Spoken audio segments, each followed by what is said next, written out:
Hi,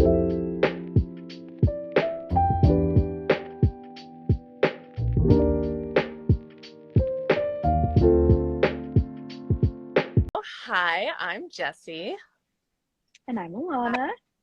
And we're making mentions. Welcome to Not Your Bubby's Torah School, where we talk about all things Jewish that we wish we had learned in Torah school. Today, we are so excited because we are talking with Zohar, and I know, Alana, you have so many announcements when you start these off, and I'm always like, let's get into it. So I'm probably forgetting a million things that we should announce first. What am I forgetting? Just that this is the second week of our Conversations with Fellow Anti-Zionist Jews series. So we have two more of those conversations during the rest of August. And also, we want to introduce Zohar. So, Zohar, could you just tell us your pronouns, what you do, anything else you want to share, and then just what's your favorite Jewish holiday and why? Yeah, for sure. I saw my mom just joined. I didn't know she was gonna come, but hi, mom. Um, my name is Zohar, and my pronouns are she, her. Um, and what I'm currently a seminary student and going into my third year at Union Theological. I just finished one master's degree. I'm getting a second. So I'm currently an academic, deep in it. And I've worked in everything from food service to labor organizing, sustainable agriculture, and food justice.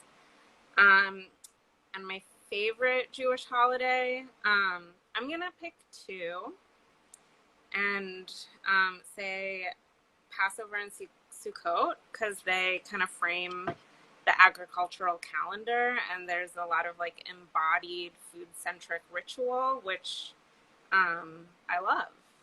Yeah.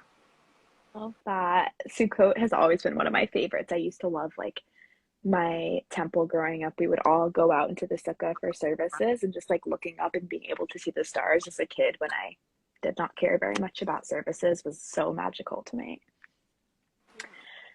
Well, thanks for being here with us today. Um, I wanted to just start us off by asking if you could give us just the briefest of overviews of your thesis for any listeners who might not have read it. For listeners who don't know, we wanted to talk to Zohar specifically because she wrote an incredible thesis on labor Zionism and Jewish ethics. But I just want to make sure everyone can be on the same page for those people who haven't had the pleasure to read it like we have. Yeah, for sure. I just had to open it so I would know that I was getting the title right. But it's called Reaching for a Jewish Ethics Beyond Zionism, an Exploration of Liminality and Ethical Imagination. And basically, it's an academic paper. For those who don't know, a thesis is kind of your culminating paper of a master's degree. I just finished a master's in theology and social ethics, and so this was about a 65-page culminating research paper and exercise in theological ethical writing. And it's framed by my experience coming of age in a labor Zionist youth movement, and then kind of like discovering that I actually did not fit into that ideological world, and that I found that ideological world unethical in ways.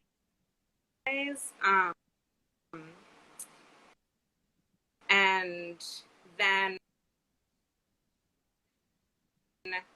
I'm exploring in a very academic way the Jewish ethics from Europe, century, Jewish relationships with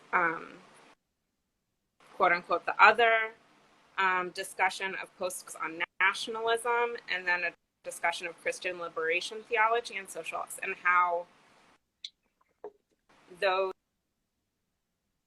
traditions can feed into Jewish ethics and theology, especially when we're trying to move beyond kind of the Zionist paradigm, hegemony, however you want to think about it in the world, the Jewish establishment.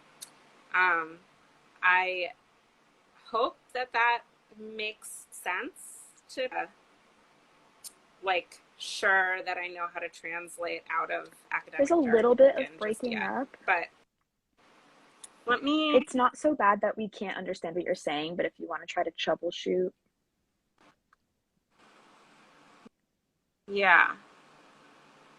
I don't know. I'm not connected to the internet, which I thought would be better, but maybe.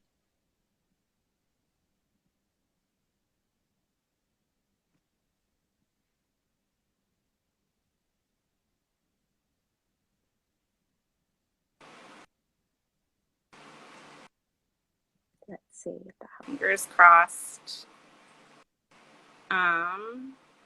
Yeah. Okay, well, I'm just gonna keep talking.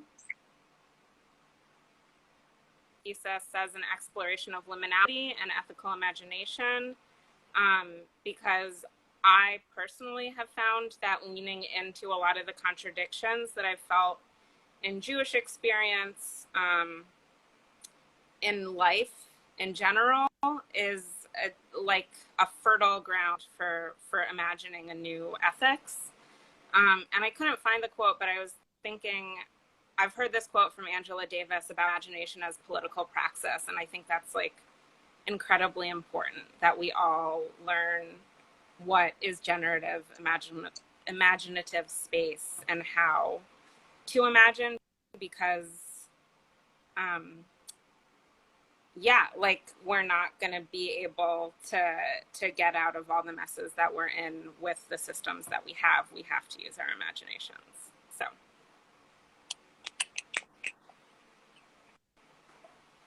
Yeah,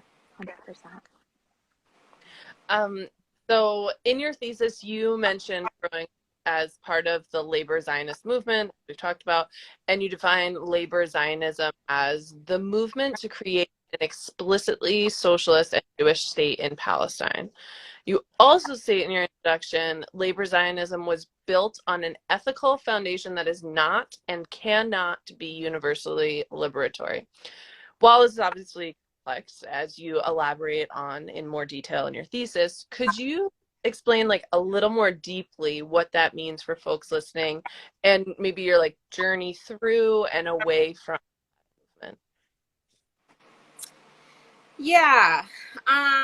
Well, I think an important part of that is the qualifier universally. And I qualify that labor Zionism can't be universally, quote unquote, liberatory, because labor Zionism was conceived as a liberation movement, I think, and I argue.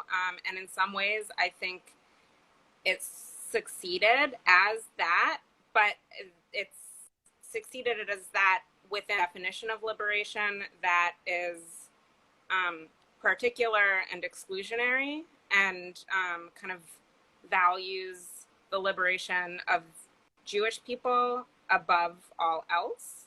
And so I talk about in my thesis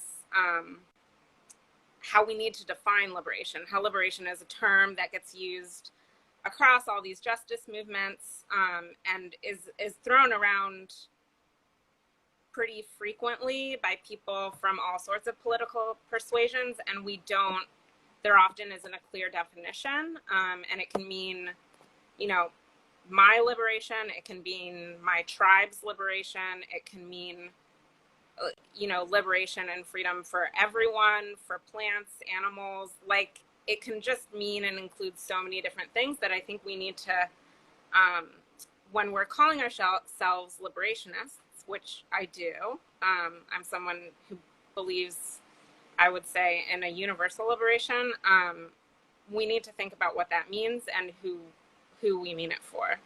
And so if you mean it for everybody, then there's no world in which you can liberate your particular community by means of oppressing another group. So that's kind of the simple meaning, and I can get into, I have a lot of notes here, and I could very easily talk way over time. So I'm going to just ask, like, I could get into, I think, some of the history of when labor Zionism, like, kind of became a much more pragmatic and moderating force than the sort of like liberationist idea that it started as. Yeah. Yeah, we like that. We love the history. So whatever grounds you in your experience that is historical, we love it. Yeah. I mean, and so I guess my journey is that like I delved deep into this history because like I grew up in a labor Zionist youth movement, and I felt really empowered by the summer camp that I went to. It was in many ways a very, very positive experience for me. And I learned how to question a lot of things and how to kind of think independently and what justice meant in a lot of ways as from a young age there. And so like I was deeply invested, and I thought that what I was doing was liberatory and was just. And it wasn't until I spent a gap year in Israel and like really saw the other side of this thing that we didn't talk about so much at summer camp, that I started to kind of I mean, I started by feeling confused and conflicted, and then like here I am like 15 years later, feeling much more confident in the reality that there, like, that is not liberation. And so I delved into the history, and I think that labor Zionism, well, I know that labor Zionism emerged in the early 20th century, I would say as sort of an organic proletarian movement. The term was coined by Nachman Syrkin, who was like a young, like college student, Russian college student. And socialism and nationalism were both sort of emerging ideologies in Europe at the time, and ways that people were starting to experience or experiment with the idea of freeing themselves from the political structure in Europe, and specifically Jewish people. And there were a lot of, there were non-socialist Zionists, so Jewish nationalists, I would say, and there were non-Zionist socialists like the Bund. And both the labor Zionists really believed that both of those groups were making compromises around worker rights and justice and anti-Semitism. And like they thought that joining those two ideologies was going to be the best way to really like create an experience of freedom for Jews. I think labor Zionism pretty quickly became a moderating rather than a revolutionary force kind of on the world stage. And I think that has to do with the kind of inherent contradiction of an ideology that's trying to balance like a particular nationalism and this idea of like proletarian justice and universal equality that I think is like core to socialism. And there's like, I found a letter between Nachman Syrkin and David Ben-Gurion, who was the first prime minister of Israel and also a young leader in the labor Zionist movement. And they had applied to be a part of the Communist Internationale, and their application was rejected because, I wrote down the quote, they were thought to be utopian, reformist, and counter-revolutionary. So like, and this is 1920-ish, so about 30 years before the Nakba and Israeli statehood. It's still sort of a kernel of an idea, but that's happening pretty quickly, that there's like this reformist tendency that's taking hold in the labor Zionist ideology. And I think it would have had, I don't think it was just about the individuals that were in charge. I think it's kind of built into this idea of an exclusive socialism. And then I think like labor Zionism was really, again, sorry, I know, labor Zionism was really successful in early Israeli politics. The hegemonic force in early Israeli politics, I think until the late 60s, just after the 67 war. And a lot of that had to do with David Ben-Gurion's kind of like conniving political pragmatism and his kind of constant prioritizing of nationalism and nationalist goals over any sort of socialist policy, to the point where the Labor Party in Israel is really labor mostly in name only. They're not a socialist presence on the world stage. And there's a quote from this author, Ari Shavit, who is a Zionist, a liberal Zionist, but like a pretty staunch Zionist. And he wrote a book, I can't remember what year, maybe like 2005 or something, called My Promised Land, The Triumph and Tragedy of Israel. And it's like celebrated across the board for being one of the most like honest portrayals of 1948 from a Zionist perspective. And he writes, without the idealism of kibbutz socialism, Zionism will not have the sense of moral superiority that is essential for the colonization process. And so this is someone who's like fully bought in to Zionism today still. And he is pretty clear-eyed that, and he's a liberal, a leftist in like the, Israeli world of leftism, or a liberal left. I shouldn't say leftist, because there are like really good Israelis out there doing rad anti-Zionist work. But he says it, I think, really clearly when he describes socialism as this way of covering up the necessity of ethnic cleansing that created the state, and gives moral cover for that. And then another thing that I think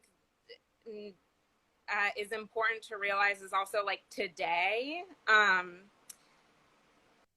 the Labor Party and the labor presence in Zionism and Israeli politics, I think, likes to describe or position itself as opposition to the settler movement, the religious settler movement in the West Bank. And I was very surprised to learn in the last year that actually the first settlements in the West Bank occurred under a labor government in the late 1960s. And that a lot of settlers, religious settlers, claim that they're actually the truest ideological descendants of the chalutzim, which is Hebrew for pioneers, and like a term used often to describe the first labor Zionist settlers in Palestine pre-1948. And, I think, I don't know, but I think a lot of times that's like when the religious right in Israel makes that claim that they're the true descendants of this ideology, a lot of liberals and people on the left sort of laugh it off. But I think that there's actually some truth to it, in that like settlement was a huge part of labor Zionism from the 1920s, and that agriculture was a tool of settlement and transforming the land And these like communal farms were serving that purpose. And like, because the Labor Party became the hegemonic political power in Israel after 1948, they've sort of like written that off as like in the past, you know, the same way that in America we write off Puritan settlement ideology as in our past. And maybe I'm not making a perfect parallel because I'm not a historian of American settlement, but yeah, I think it's I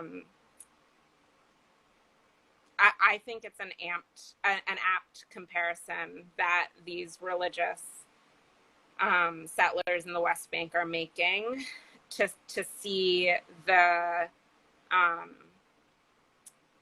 way that settlement has from the beginning been such a core part of Zionist ideology and the role that labor Zionists played in that. So,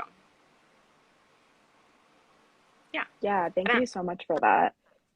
I'm glad that you shared the history with us because I think that is really helpful to understand, especially for folks who maybe like haven't done as much historical research into Zionism, labor Zionism, anti-Zionism, and just sort of like feel like a moral pull to one end of the spectrum, I guess. But yeah, I think what you said was just really fascinating. Like there does seem to be this contradiction between like a labor movement and socialism, which is like liberation, and then like a selective liberation movement like Zionism. So like the idea of selective socialism sort of like just feels very contradictory. Yeah, can I jump in too? Like, I think that's a fascinating point you made too about the legacy of colonialism being kind of the thread that carries through from labor Zionism to the religious settlers today, like that they identify with being the true continuity of that is so it speaks to how pervasive the colonization aspect of everything that Zionism is, its identity, that it's just that's what we can all agree on, right? Like we're all settling this land as like a basic tenant, you know. It very obviously separates it then from the socialist, kind of vision for the world. So, sorry, I don't want to add. I'm ready. I think prioritizing settlement above kind of the socialist vision. But I also I gave like a really cursory history, and I think it's really important to understand the way that labor Zionism was always a mess of contradictions, but there's also like, especially in the early days, in the early 20th century, a lot of diversity among that world and of ideology and a lot of internal tension. And there were, I think like some people who thought it could have gone another way. I think it's sort of inevitable that it went the way it did for all these reasons that I've laid out. But it's like, I think also important to recognize that like a lot of the people that were doing the settling work were like young leftists who thought that they were building the socialist revolution. And like why I got so sucked in to socialist Zionist summer camp is because like that's intoxicating. And I think it like really speaks to like the ways in which our ancestors were blind to injustice, that some of which we're no longer blind to, but there's still stuff that we're blind to across the board. And it's just this like, yeah, I think that's like an important thing to realize and recognize, that when you talk about Zionism across the board as like everything, Zionism and early Zionism had colonialism and had European white supremacy and all of these things baked in. And I actually thought your guest last week did a really good job talking about that, how it was a colonial imperialist ideology from the 20th century. But labor Zionism was started by young people who thought they were on the right side of justice and thought that they were liberating themselves and their descendants, and were not yet clued in. I mean, I think quickly, especially when you talk about David Ben-Gurion, who, you know, was a teenager when he joined the movement, but like then became the prime minister of Israel, who like, you know, made this ethnic cleansing happen, like called the shots. Like obviously he knew what he was doing by that point, but like it's I don't know. I think you just have to like imagine that we like could be those young people. Yeah, that's what I was thinking when you were saying that, is like I was thinking like, yeah, just I also feel like holding grace and sort of understanding where people were at that time, and the amount of like very real fear that was much more recent in relation to European Jewish history and the Holocaust literally just happening, and thinking that this was like the most radical way to be and the best way to sort of continue the Jewish tradition and faith in a way that was safe. Like, yeah, I don't know. It's definitely scary to sort of think like, oh, in what ways like do we also make mistakes on our journey and end up doing things that down the road we look back and we're like, you know, like that actually wasn't the way to be. And that's something that I feel like Jesse and I have talked about a few different times, just like the fact that we all are at different points on our anti-oppressive journeys, on our anti-racist journeys, on our anti-Zionist journeys. I think anti-oppressive sort of umbrellas that all. And like there are points in those journeys where we're going to look back on and be like, I really don't agree with like that past version of myself that was saying this thing. So I think that's important to remember that like, yeah, that these were also young people who were going through their own sort of revolutionary and liberatory process. Something I wanted to talk about is because you sort of mentioned that, you know, how important this summer camp was to you, and then that it didn't really start feeling sort of off until you visited Israel one summer. You said in your thesis, the feeling of offness that I felt growing up in a labor Zionist youth movement has guided me to the work of ethics, to the work of trying to understand and transform the deeply unjust treatment of Palestinians done in the name of my own liberation. So clearly your own experiences influenced this decision to write about anti-Zionism. But we know that couldn't have been an easy decision, even when the personal is so political.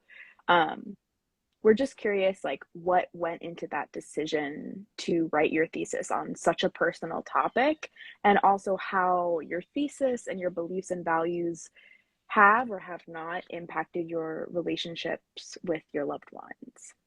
Mm-hmm. Yeah, thank you for those questions. I mean, I think the feeling of offness started before I was in Israel. I do want to say I did grow up in a household where Palestinians were described as an oppressed and occupied group. So it wasn't a taboo subject, but also, like, I was born in Israel. I was born in Jerusalem. My parents met there. I have an Israeli passport. I went to this labor Zionist summer camp. So like, you know, but I think like, and the pillars of the camp that I grew up with were like Zionism, socialism, social justice. There were 5 pillars, and I'm not like actualization and something else, maybe community or something like that. But and we learned to question things a lot at camp. So like these questions would come up when we were talking about social justice as a value, and Zionism as a value. Like people had questions, and there was never a satisfying answer because the movement was prioritizing keeping Zionism within its pillars rather than like really confronting those contradictions. And I do want to say here, plug that there is a piece in Jewish Currents that Mari Cohen wrote maybe 3 years ago about a small movement within that I grew up in, Havonim Dror, North America, to try and get Zionism removed as a pillar. So there are young people doing that work. They were not successful, but like, yeah, that was, you know, when I was growing up in the movement. I'm 34, so like in the early 2000s, we mostly, those of us who were questioning Zionism mostly like didn't talk a lot about it, like maybe asked some questions, got unsatisfying answers, and then like ultimately we left the movement and have done a lot of work with each other around like that decision that we all made and like kind of unpacking the experience of being in the movement and spending a year in Israel together. But yeah, more recently there was this small group in the movement that made a concrete push to say like we want a Jewish socialist youth movement that is not tied to Zionism and is not tied to the Jewish National Foundation, and like that is not happening yet, but yeah, maybe one day it will be possible.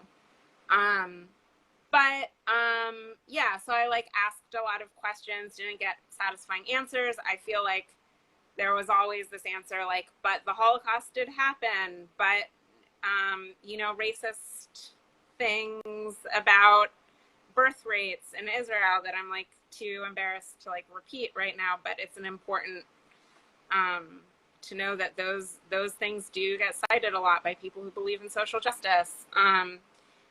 And yeah, my questioning really culminated when I was on that gap year in Israel.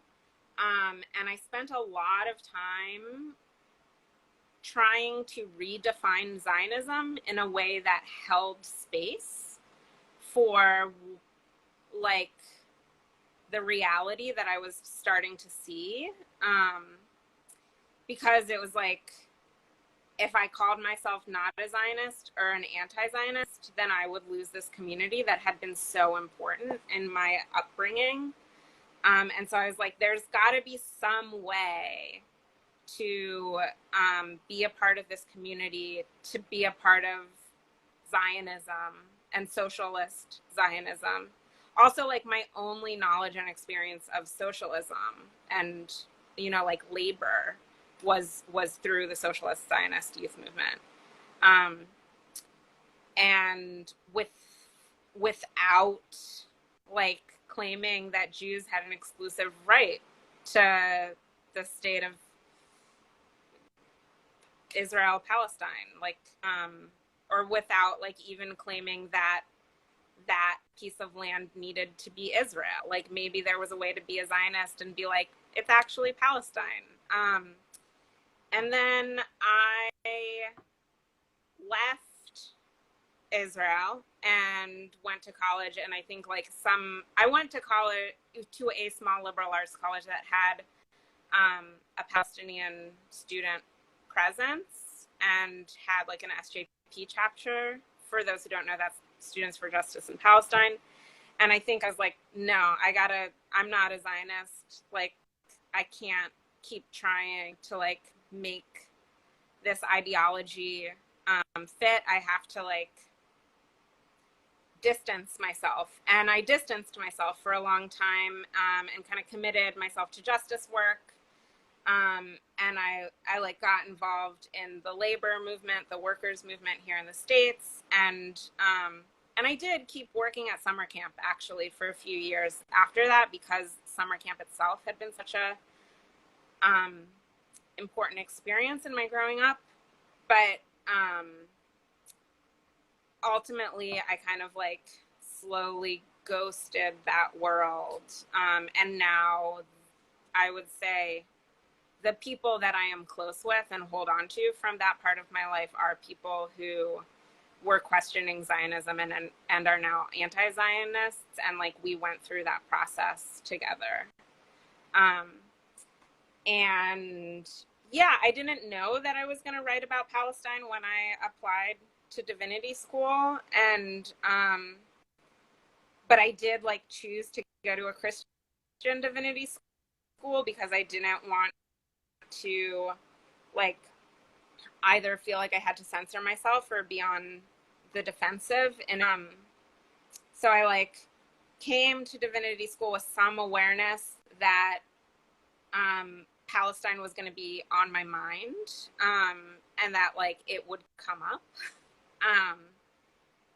and I wasn't willing to like be in a Jewish institutional space and not be able to talk about it if I was thinking about it, or not have to feel like on the defense if I did want to talk about it. But then there's this like, people talk in divinity school a lot about the experience of being led or called to something. And especially Christians like love this idea of a divine calling. And I don't really resonate with that, but I like just kept on writing about Palestine in all of my class papers. Like, it just kept on being the thing that I wanted to explore through these studies. And I think that started in my Intro to Bible class. And we read Exodus, which I was super excited about. Passover is one of my favorite holidays, etc.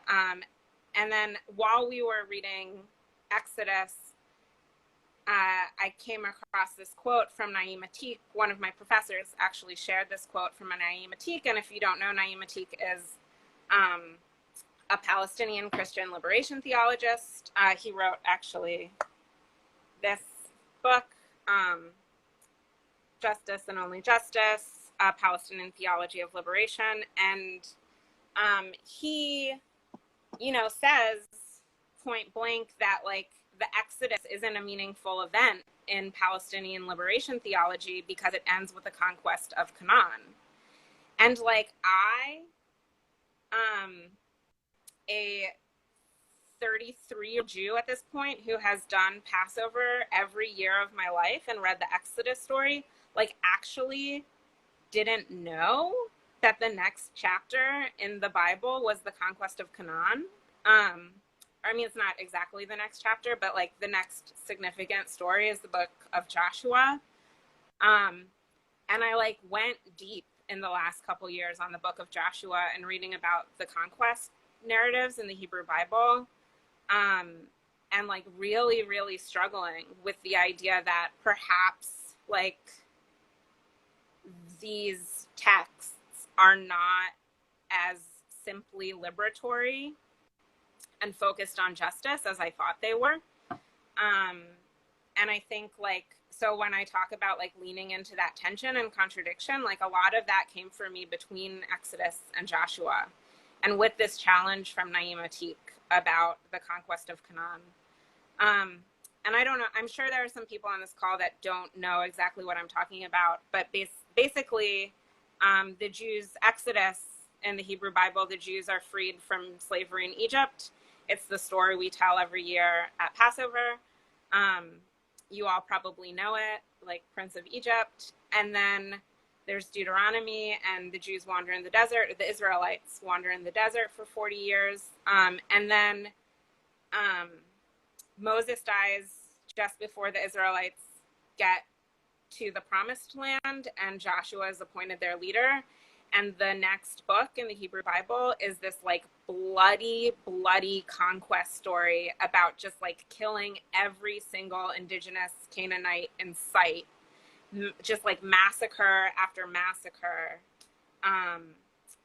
because like the Israelites were promised this land. And there's actually a scholar, Rachel Havrlock, who wrote a really great book called The Joshua Generation. I think it just came out last year in 2020, where she compares, or like she talks about how David Ben-Gurion, so throwback to David Ben-Gurion and the labor Zionists, David Ben-Gurion really, he like led a whole study group about the book of Joshua and like incorporated the book of Joshua into his theology in the kind of years between 1945 and 1958 or so. And like really like I think identified a lot with Joshua in the Bible. And Havrlock does a lot of that unpacking of the conquest. And there's, well, I'm not going to like get too deep into the book of Joshua, but there's like, there maybe is some redemption. Spoiler alert, there might be some redemption in the book of Joshua if you keep reading past the conquest narratives. But it's, you have to hold on through a lot, and it's not clear that redemption, if it's there. My kind of like, very like cursory knowledge of Torah, Hebrew Bible, is like everything is ambiguous. But like I have a lot more to learn and read to like really have a hot take. I mean, everyone has a lot more to learn and read to have any hot takes on the Bible, but yeah. Oh my gosh. I have so much I want to say about what you just said, so I don't want to cut you off though. Go ahead. What were you gonna say? No, I think I was trying to be like, I think I just got off track. The question was like, why'd I write about Palestine? Yeah, the conquest of Canaan was a big part of that, and encountering that encountering a Palestinian perspective on the conquest of Canaan in divinity school, and just feeling like I couldn't resist writing about it. Like it almost wasn't like a conscious choice. It just like was pouring out of me, this like need to grapple with that. So yeah, I just said a lot. So no, that was, I have so much, I have like specifically, sorry, Alana, and then you can jump in. I just want to go back to what you started with like this legacy of questioning that the camp instilled in you, and like the how good it is to question, and that is valuable and special and important, and that's what makes Judaism great. Like I resonate so much with having been raised with that, and then when it came to Palestine, it was like, okay, enough questioning, like enough, like please stop. We gave you an answer, isn't that good enough? And I think a lot of Jews, and especially American Jews, can resonate with that, like not getting a satisfying answer that makes sense around like how could Jewish people do this, and how could this in the name of Judaism. So I'm like, I really appreciate how you verbalize that, because that is like a huge I think thing that drives a lot of people from Jewish communities, and connecting that to what you said about the choice not to attend a Jewish institution, to delve deeper into your own religious exploration. I think it was a question I was going to ask, and I can still ask it again in a little bit, but just, speaks to how alienating and isolating it can be to hold beliefs in this one specific political vein in the Jewish community. Like you really do face a kind of almost like a shaming, or sometimes like a pushing out if you do choose to attend these Jewish institutions. So I really appreciate you speaking to that, because sometimes that's not something we even name when we're talking about Zionism. We just talk about it as outside of institutions, but like that struggle, that choice is really hard to make, because I'm sure there are benefits to attending a Jewish institution, but that type of work would not have been able to be possible, as you're saying, and it was in a Christian institution. Yeah. Also, here, shout out to the seminarians, the Jewish seminarians who signed that letter last year. There was like an article in the New York Times about it, and like I've met some of those signers since starting divinity school. And so like there are people making the choice to do this work at Jewish institutions and to become rabbis and do this work. And I do think that they make more calculated choices about how and when they speak than I do at a Christian institution. But like they're out there doing like very, very important work by making those choices in Jewish institutions and Jewish divinity schools. And if you haven't seen it, anyone listening to this, I'm sure the two of you have seen it, but like there's an excellent article in the New York Times from maybe like, I don't know, 4 or 5 months ago, about the rabbinical students who signed a letter of dissent during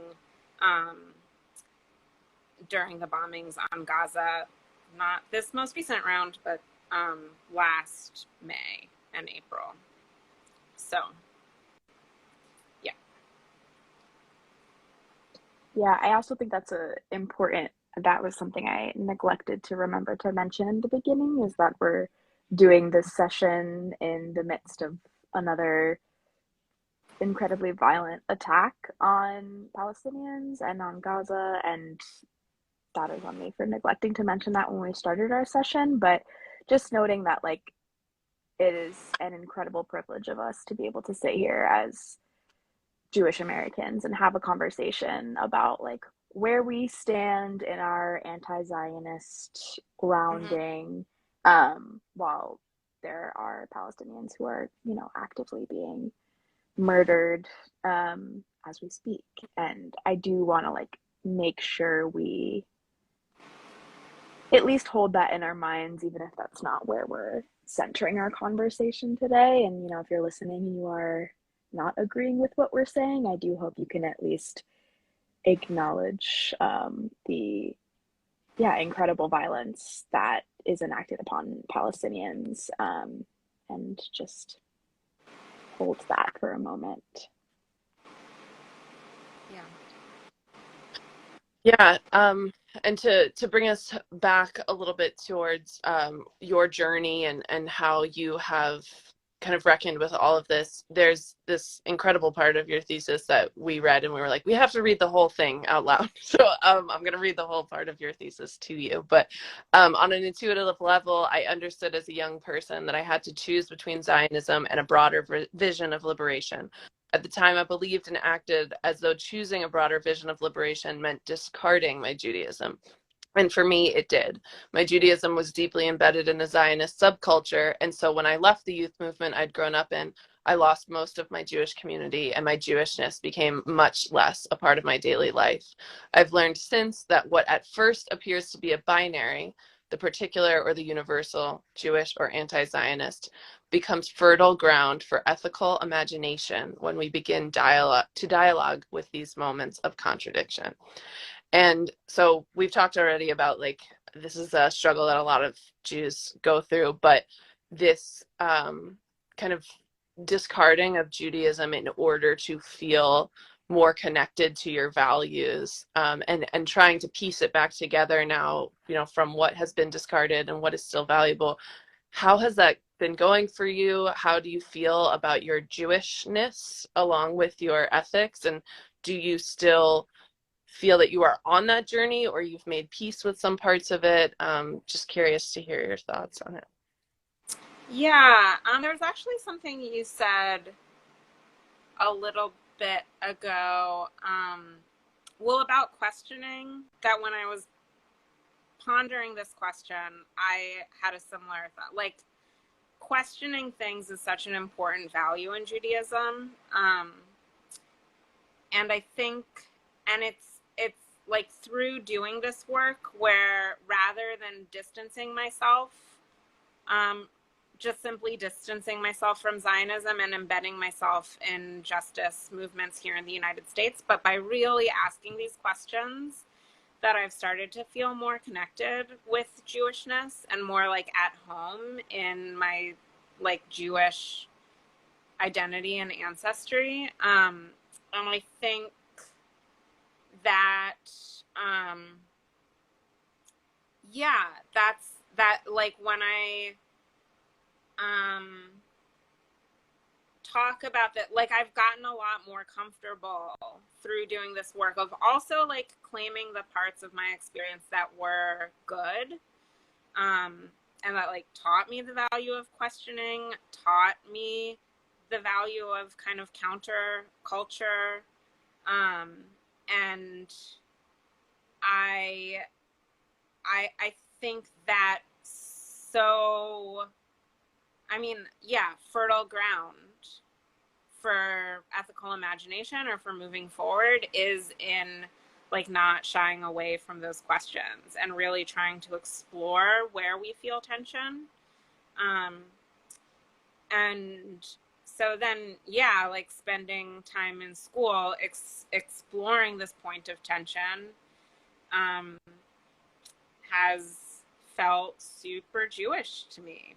And has also like I met some of those rabbinical students that signed that letter, and I've connected with now the two of you, and I've connected with other people doing this work, and I think that like, yeah, I for the last like, I don't like most of my 20s like never went to synagogue.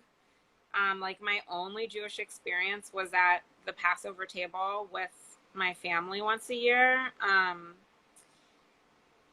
Never had, like rarely had Shabbat dinners or Jewish community practice with my peers. I like was really living a very secular life, and I still am for the most part. Like I still would like, I'm not, you know, like I don't follow halakha. I'm not a practicing Jew in the traditional sense of the term, but like I think engaging with these questions and really, and like the conquest of Canaan and the fact that I'm like really was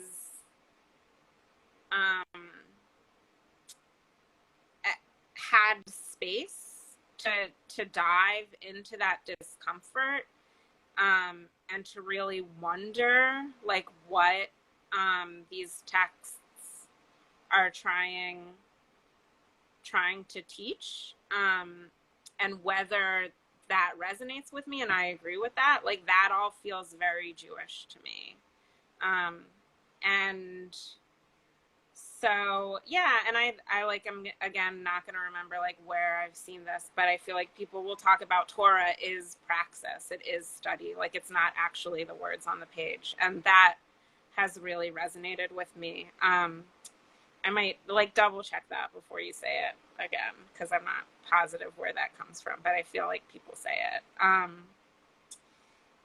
And yeah, and another important part of it for me is like maybe in the last 10 or 15 years at some point, like I discovered anti-zionist and activist liturgy, racial justice liturgy, and all of this.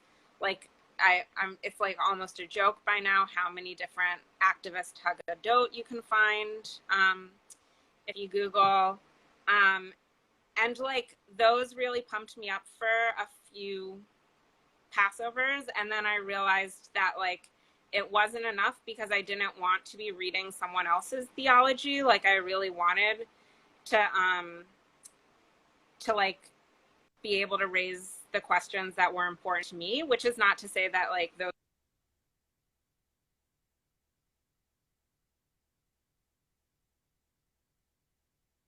I have a low battery. I'm gonna quickly plug in. Ooh. Which, yeah, is not to say that those organizations were not putting out wonderful Haggadot. But they just, like, even when it came to leftist and activist work and, like, liturgy for me, like, I didn't want to be repeating something that someone else wrote. I wanted, like, engaging with both kind of the ancestral writings and then my own thought. And that really, like, has struck me as, like, I've started writing Haggadah supplements for my family every year. And, like, sometimes I copy and paste a little bit, but, like, the process of deciding what questions we want to ask, like, that is Jewishness to me. Like, it's like being engaged in the learning and the questioning. So that's I am in divinity school, so maybe I like it a little more than some people. But yeah, does that make sense? Yeah, absolutely. And I mean, I feel like there's so much connectivity between like that practice and also what you and Jesse highlighted about questioning being such like a core value of Judaism that sort of seemed for most people that I've spoken to that have taken a similar path, like really carried over, and questioning has been such a big part of what brought us here and brought other anti-Zionist Jews to their understandings of anti-Zionism and Judaism, and then continues to be a way to put Jewishness into practice, which is just, it's very cool. I had a quick follow-up question to the previous question. Mm-hmm. There's a watch beeping somewhere in this room, so if you hear that in the back, sorry. And I feel like we talk a lot in our conversations, myself and Jesse, and in our conversations with others about, that process of losing Jewish community when fully delving into anti-Zionism as a Jewish person. And I'm curious from your perspective, if you think there's a way for Jewish American communities to engage anti-Zionist Jews in order to prevent this loss of community, or does the solution maybe isn't the right word, feel more like creating our own anti-Zionist Jewish communities? Yeah, that's a good question that, like, I suspect my answer isn't going to be as very surprising to anyone, but I don't think the Zionists want us, and the Jewish establishment doesn't want us, so they're not going to do that work, obviously. They're going to, like, applaud us on the way out. So I, like, yeah, if we want community, we have to build it ourselves. I don't know that this movement that I grew up in, like I mentioned, that effort to remove Zionism from the charter a couple years ago. I signed the petition that those young people passed around. And there's a part of me that, like, is really sad at the idea that maybe I won't get to send my kids to Jewish socialist sleepaway camp because there isn't money to fund a non or anti-Zionist socialist sleepaway camp in this world. The only reason that camp infrastructure exists is because of Zionism. So, yeah, but I felt inspired when that effort was made, and maybe the Gen Zers can make it happen. But generally, like, besides that little subculture of the Jewish and Zionist American community, like, they don't want us, and I feel fine about that. I think Mark Ellis, who is a Jewish theologian, he, for those who don't know, wrote the book towards a Jewish theology of liberation. I think he wrote it in 1987, which I remember because it's the year I was born. And also like someone I've had the great privilege of like talking to. And he talks about this phase in Jewish life as like the era of Constantinian Judaism. He uses that term a lot, which for those who don't know the historical reference, that's Constantine was the emperor who converted to Christianity, and kind of like, so that was the moment when Christianity became a religion of empire instead of a kind of counter imperial, anti-imperial religion. And like Christianity still is a religion of empire. It's still Constantinian. I mean, I like don't want to say the wrong year. I'm so like nervous to try and date Constantine, but you know, it's like early days. It's a few hundred years after Jesus. So it wasn't long that Christianity was just anti-imperial. It got co-opted pretty quickly. But Judaism, I mean, I don't think that Judaism has ever been a monolith. I think it's kind of an Ashkenazi-centric thing to say that, you know, like we've lost this kind of pure, monolithic anti-imperial community. But I think that in recognizing that like the Jewish establishment is fully aligned with empire right now, that we are in our Constantinian, we are 100 years or so past the onset of our Constantinian moment. Like this is, I think, forevermore a fractured community. And I don't really know what I think in terms of like who we build community with. Like I feel really attached to Jewish community, and community in general. Mark Ellis is a little misanthropic for my taste sometimes, but he does talk about the kind of community of prophetics and exiles kind of across faith backgrounds, and that it's the anti-imperial and the liberationist, Black Christians, indigenous, you know, people across. I'm like, I don't want to start listing people because I'm inevitably going to leave traditions out, but like that it's prophecy, and speaking out against empire, that is going to unite whatever community we need to find ourselves in.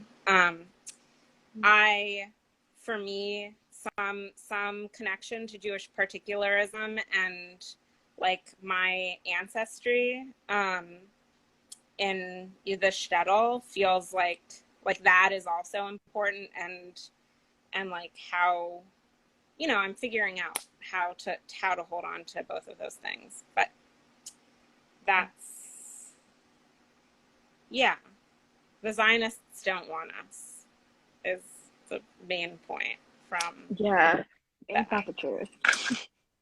And I feel like if we're better for it. We don't really want them either. Yeah, I feel like Jesse and I have this sort of struggle where we're like, does it mean that we're not doing the work if we choose not to engage?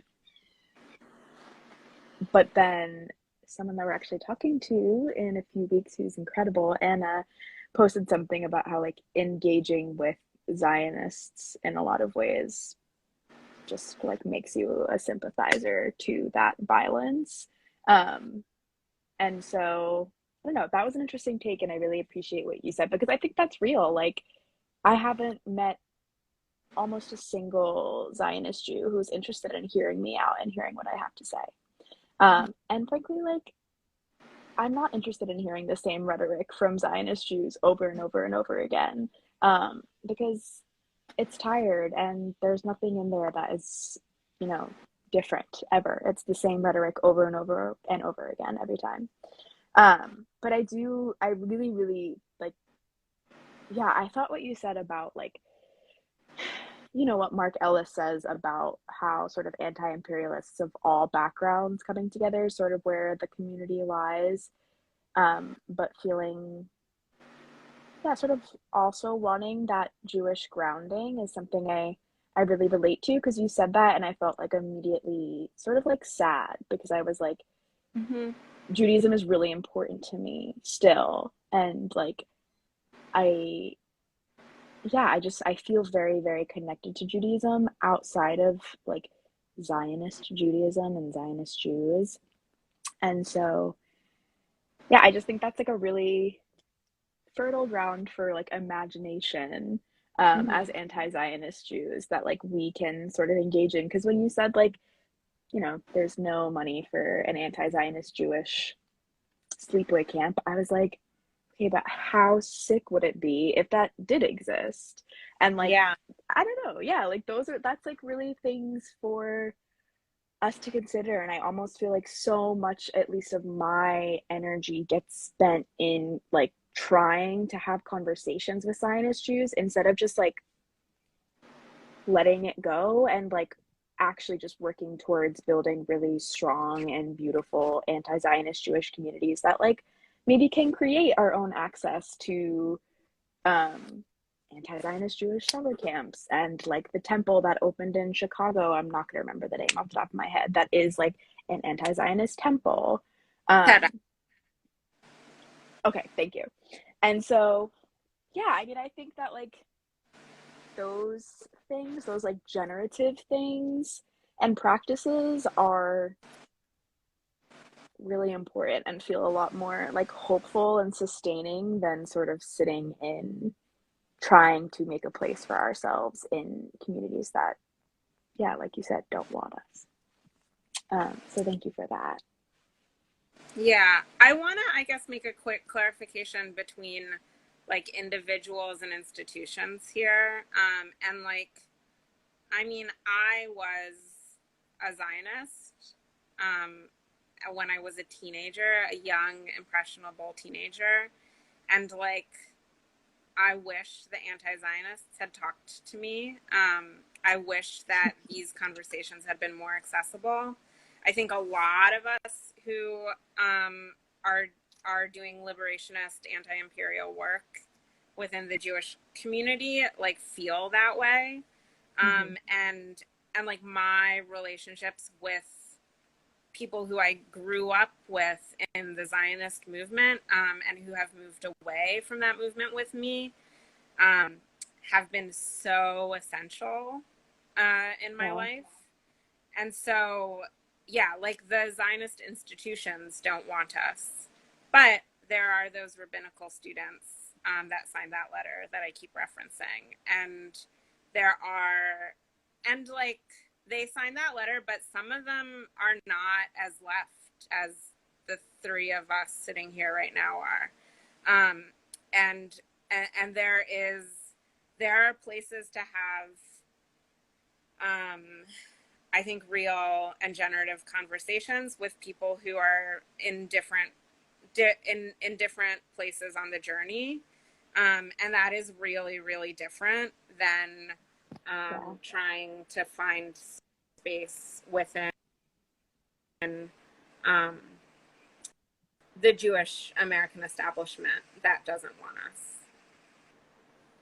Yeah, I think that's an important caveat, and I think, yeah, I appreciate you highlighting that before we move on, because yeah, I really liked a different perspective, and I think there are a lot of like individuals who are really open to those conversations, and like, yeah, everyone has capacity to grow and learn, if they're open to that growth and learning, and like definitely don't want to promote like just shunning all individuals, without first like engaging in dialogue. Um, we just have been talking for so long, and you have shared so many incredible gems of wisdom with us. I feel like we could keep talking for another hour and still not have gotten through everything we want to talk about. But I want to cap it so people don't get bored with us and leave. First question before we end. If people want to read some of your work or be in touch with you about your work, where is the best place for them to get in touch with you if you want them to do that? If you want them to leave you alone, great. Yeah, no, I mean, I probably want people to get in touch with me about my work. I think that's a good professional aspiration, and like organizing aspiration is having conversations. I have my Instagram, which is how I'm connected to this, Zohar Zip, DMing me on that. I want to just I got some new followers just from, the promotion to this. And like my Instagram is really just garden pictures. Like it's just flowers that I'm growing. So like, don't get too excited about educational content. But yeah, do DM me if you want to talk about my work and have conversations about organizing in anti-Zionist Jewish spaces. Yes. So Instagram, Zohar Zip. Awesome. I love the garden pictures, by the way. That was a welcome feed. I'm really big on Instagrams that are just full of seeing outdoors. So if you want to follow Zohar just for the garden content, would also recommend. And then what is one affirmation that you would like to leave fellow Jewish anti-Zionists with before we leave? Something actually that I'm gonna, am I losing? Are you losing me? Very perfect. Something actually that was said to me when I started doing this work by a mentor, an academic mentor, was that like I already know what I need to know. And I think in that, like trusting our instincts and the kind of embodied knowledge that we have specifically about ethics is really important.